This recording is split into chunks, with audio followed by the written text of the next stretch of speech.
It's time now for Countywide, a special presentation of Yavapai Broadcasting News. Join Paul David and Kyle Benedict as they talk with our community's leaders, newsmakers, and people in the know.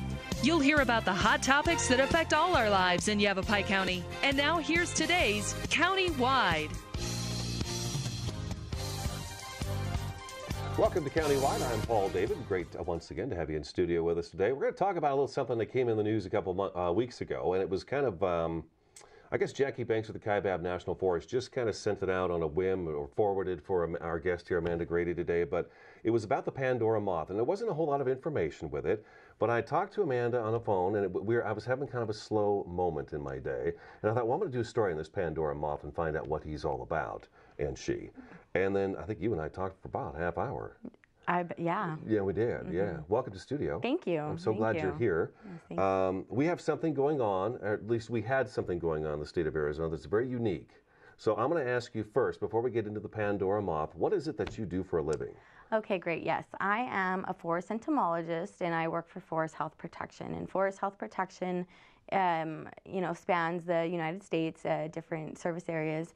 And so I am in the southwestern region, and so my office is located in Flagstaff, Arizona, and basically I respond to any forest pest or forest insect situations that may be causing some damage on any federal land. So we provide service to the National Forest System forests, and then we also provide services to the BLM, the Park Service, any federal land manager, even all the tribes. So if they have any forest health related issues, they call our office and one of us will come out. So we're a group of entomologists and pathologists.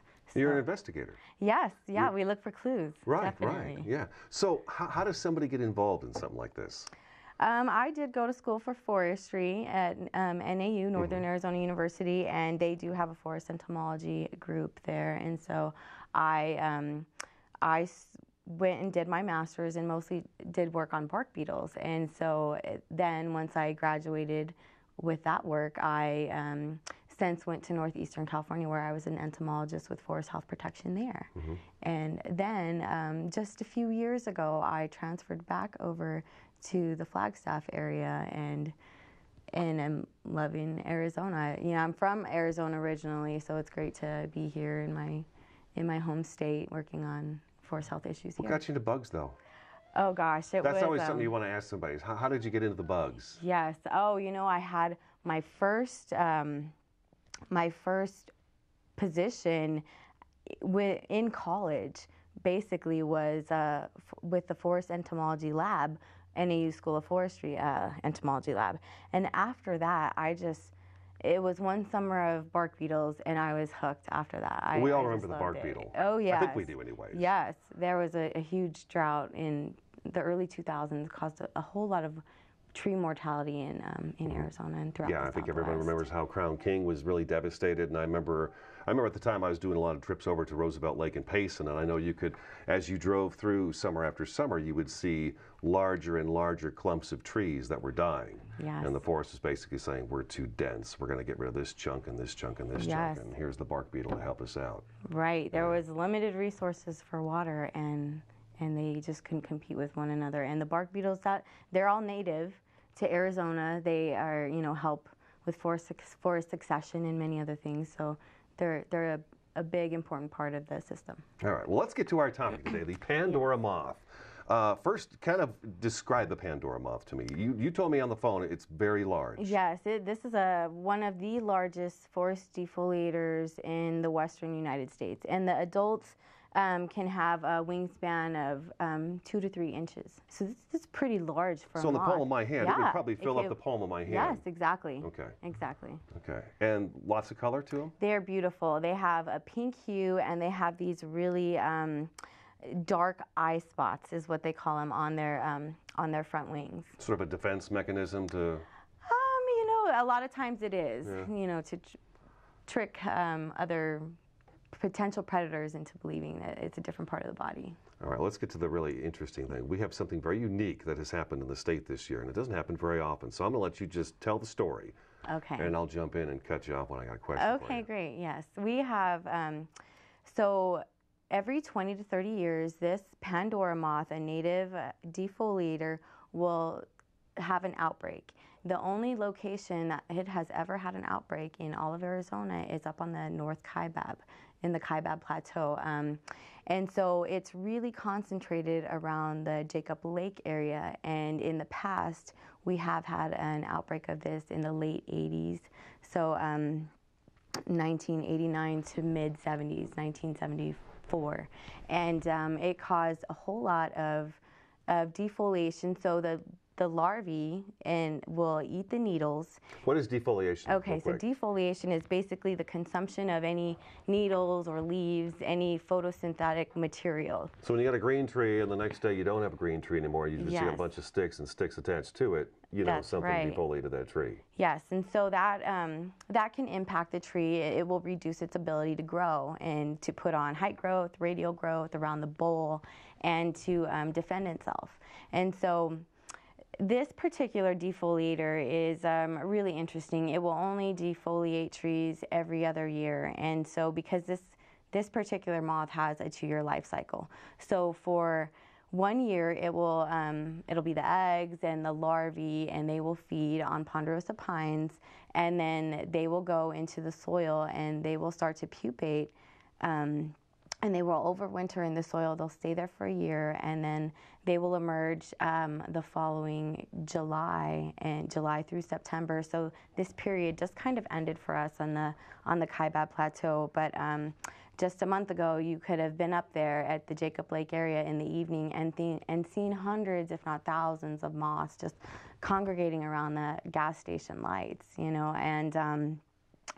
and it's really an amazing event because it does happen on such a rare occasion that it's an amazing thing to witness. Have you been waiting for it? Oh yes, we've been waiting for this. Well, we knew that the adult population had been picking up. So since 2008, how'd you know that? Yes. How did you know that the adult population? We knew that because we had seen the moths gathering around the lights at the gas station at Jacob Lake Lodge. Okay, so you're seeing more and more and more and more. Yes, we had been seeing more and more adults, and so we had put in, special projects to study it, and the outbreak really didn't start to occur until last year. Finally, was the first year that we saw active defoliation and damage in the forest. What classifies an outbreak when something like this is going on? You know, I think when it affects a large acreage is when we see damage in the forest is what sparks our attention, you know, and starts to get us concerned about a situation. Now, did you guys notice the fact that they were affecting the forest, or did the public notice that the forest was being affected? You know, the public, you know, this is all occurring on public lands, and it's great. You know, they're our first eyes and ears on what's going on out in the forest. Sure. And so the public actually noticed this stuff going on near Jacob Lake, out just in the general forest, and brought it to the attention of the North Kaibab National Forest District office. And so then they called us, the Forest Health Protection Group, and said, hey, the Pandora moth is going now. And did some of the locals know exactly what was going on? You know, a lot of people do know, and they know that history from from the 80s outbreak. And so a lot of people are still on the forest and have witnessed both of these events, or will come to witness the second event soon. And Okay, let's take our first break, okay? Amanda Grady is in studio today. She's got a long title. She's the Forest Health Protection for the Southwestern Region, Arizona Zone. I'm Paul David, countywide, back in just a couple minutes.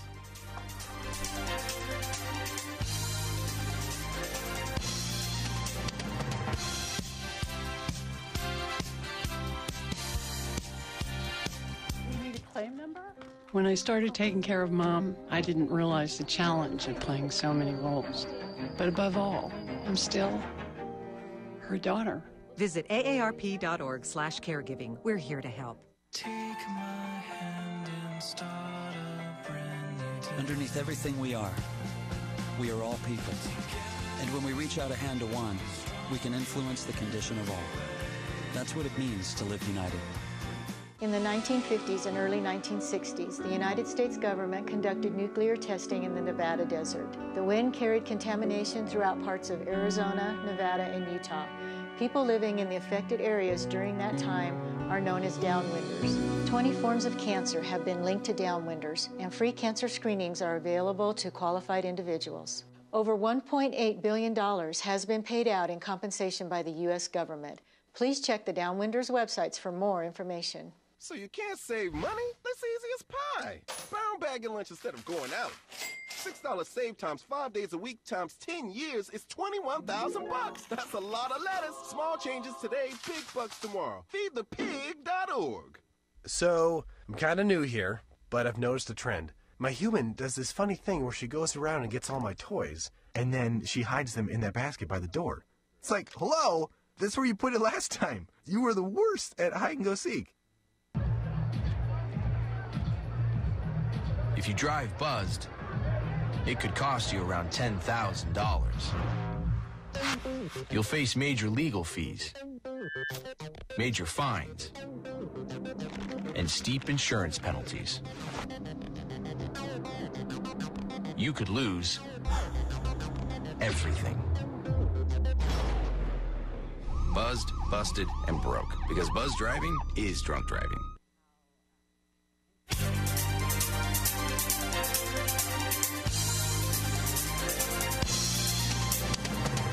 Welcome back to Countywide. Great to have you along. Amanda Grady in studio today. We're talking about the Pandora Moth we use Outbreak. An outbreak that doesn't occur for every 20, 30 years it happens. Yes. Yeah, and we were having one. It started last year? Yes, we saw the damage last year for the first time. Okay. And so we knew that was coming eventually, and so we had been looking, and then the forest did, the public saw it and did tell the forest, and then we went out and checked it out, and so then we can go out and do special surveys for it, and we did a special aerial survey a little earlier in the year than we usually do to really get an estimate of the acres that were impacted. And so we'll do this from a small aircraft will fly over the forest, and we'll look and see what stands are impacted, and then we can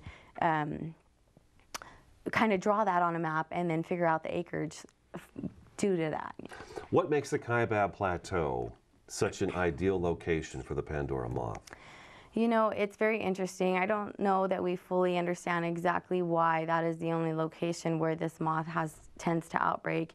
It could be related to some of the soils that they have. So these Pandora moths, they require loose soils to they will crawl down the boles. Once they stop feeding, they will crawl down the boles of the tree, and they'll migrate down, and they'll start to bury themselves in the soil. And they'll go in only just, the first inch below the, like the organic layer. Okay. So so Pandora moth lays its eggs. Yes. Now, apparently those are all over the place, right? Yes, right. So right now, if you were to go to Jacob Lake, you would see these tiny clusters of blue eggs, and they will be everywhere, hundreds, thousands of them on a single tree. Okay. And so those will start to emerge, those eggs will start to hatch, and the larvae soon. In the next few weeks. So before winter, they don't sit there all winter. It's going to happen soon. Yes, so they'll start to emerge, and then they'll crawl up the boles and start to go towards the needles and start feeding on the needles. No, when you say boles, you're talking about the trunk of the tree? Yes, the trunk of the tree. They'll go right up the trunk of the tree. Yes. Okay, so the eggs hatch, they go up the trunk of the tree. Yeah, they'll go out to the end of the branch, to the branch tips, and start to feed on the needles.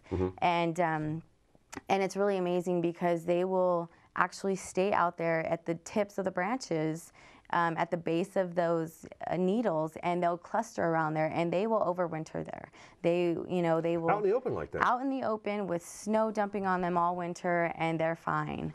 And that's a durable bug. That's amazing in itself. Right. Yes. Right. And so once the weather starts to warm a little bit in the spring, on warm spring days, they'll continue to feed, and they'll feed until about May or June. And so then in June, They will crawl down the trunks of the trees, and they'll dig their way into the soil, and they'll stay there for a year. They probably get pretty sizable as they. Yes. Now all winter they probably is hibernation. Is that what it's considered for them? Basically, yes, Okay. it is. Okay. And so they'll remain under there. How big are they when they first come out of the egg? Oh, they are Give me a tiny. measurement. They are like a fingernail, a So small itty-bitty. pinky fingernail. That's the measurement, Yes. itty bitty. Okay. Yes, So itty-bitty. they're that small, and then they go up in the tree, and they sit on the end of the branches here, and they eat a little bit of the pine needles.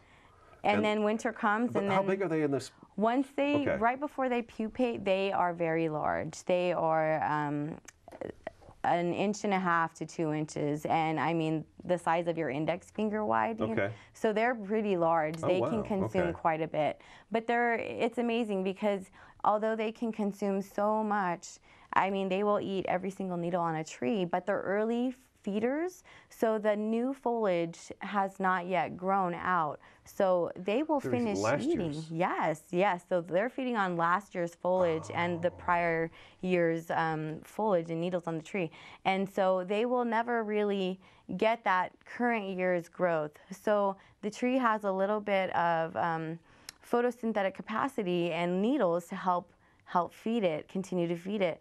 And because these moths have every other year, they're an adult and a caterpillar, they won't cause that much mortality because every other year, that tree has a chance to recoup its losses and compensate for that. And So they give it a break. They give it a break. The Pandora Moth gives Yes. gives the forest a break and That's says, right. okay, you got a whole year off to rejuvenate. Yeah, We'll and so move there's back. not a lot of tree mortality caused by this. There hadn't been in the past outbreak. Only around 1% tree mortality, which is, what is naturally and normally going on at just background noise in the forest. Okay, so okay, now it's spring. They wake up from their hibernation, thinking, all right, we're doing well. They feed and feed and feed. How long do they feed for? How many months? Oh, from March till June. Okay. Yeah. So 3-4 months. Yeah. They're just up there chowing down. Yes. And there's literally thousands, if not millions of them up in Yes. these trees. Okay.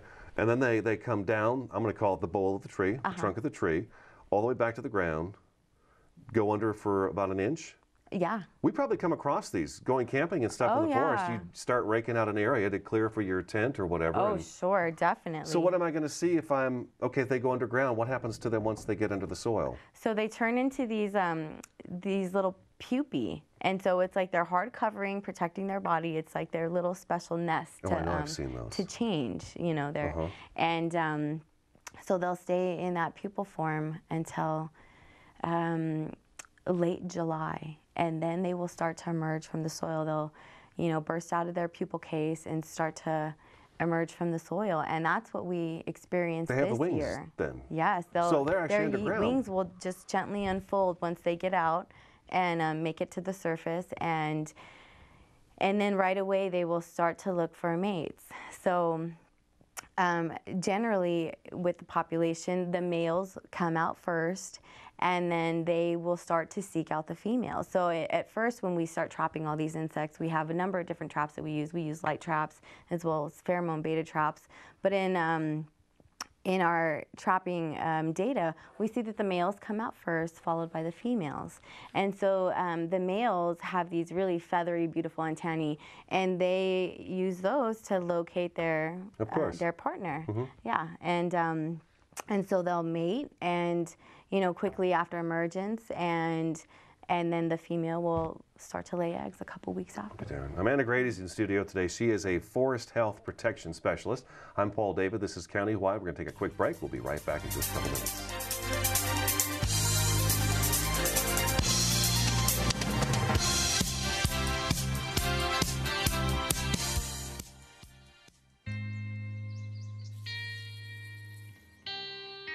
Time to wake up.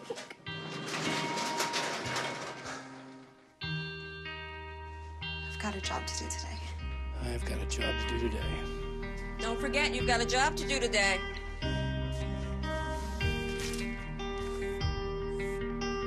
Hey, Mom. I got the job. Thanks.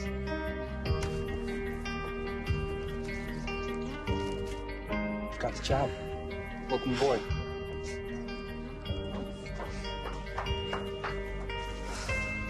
good first day at work, Mom. Your donations to Goodwill fund job training programs right in your community. Feels good to start fresh, right? Sure does. And like that, you're a job creator. In the 1950s and early 1960s, the United States government conducted nuclear testing in the Nevada desert. The wind carried contamination throughout parts of Arizona, Nevada, and Utah. People living in the affected areas during that time are known as downwinders. 20 forms of cancer have been linked to downwinders, and free cancer screenings are available to qualified individuals. Over $1.8 billion has been paid out in compensation by the U.S. government.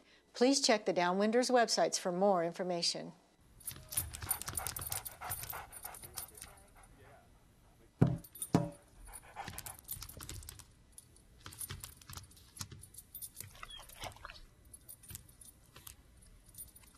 There's a shelter pet who wants to meet you.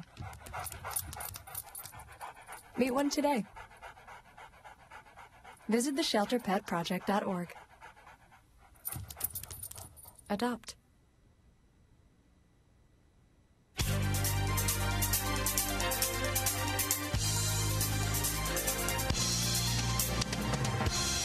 Welcome back to Countywide. We've only got a few minutes left in the program, and I've got a billion questions about the Pandora Moth. I knew I'd have a lot of questions for you today. Let's finish up with this one. Okay, we've called it an outbreak as of last year, and it only happens every 20 to 30 years. What happens that all of a sudden it's no longer considered an outbreak? Yes, it's just beginning its outbreak right now. So we saw the damage, and we only saw about 1,400 acres impacted last year. In our previous outbreaks, I mean, next year we can anticipate somewhere up to 15 to 20,000 acres impacted. No kidding. We're going to see no defoliation on trees. Yes.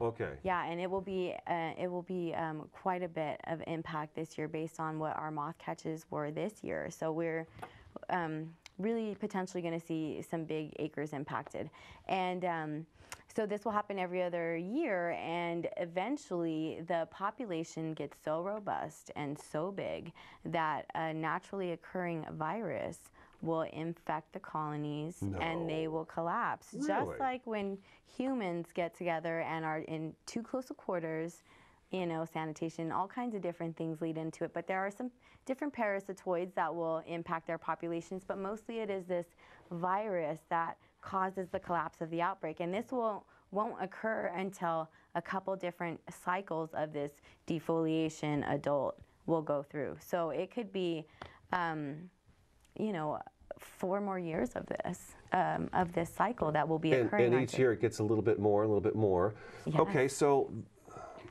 I guess then they're hatching all the time. Each year there's some that come out hatching. A little bit. There is an asynchronous population, but it is generally every other year. Okay, so once they go underground, it takes them a whole year before they come out of ground. That's right. That's a long time. That's a long time.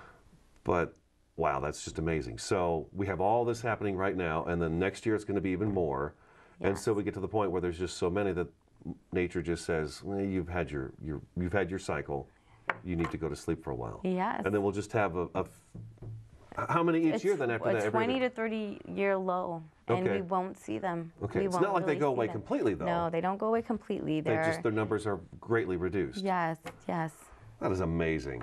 It is. Now, I'm going to have you come back so we can do something on the bark beetle. Oh, yeah. Because I would love to know more about the bark beetle as well. Okay. Are you familiar with the cicada? Are you good with the yeah, I'm a little familiar with the cicada. You can brush up on it for me? Amanda, it was so good to have you come in and talk with us. Thank you. That was very interesting. Thank you so much. That's today's Countywide, and we will talk to you again next time.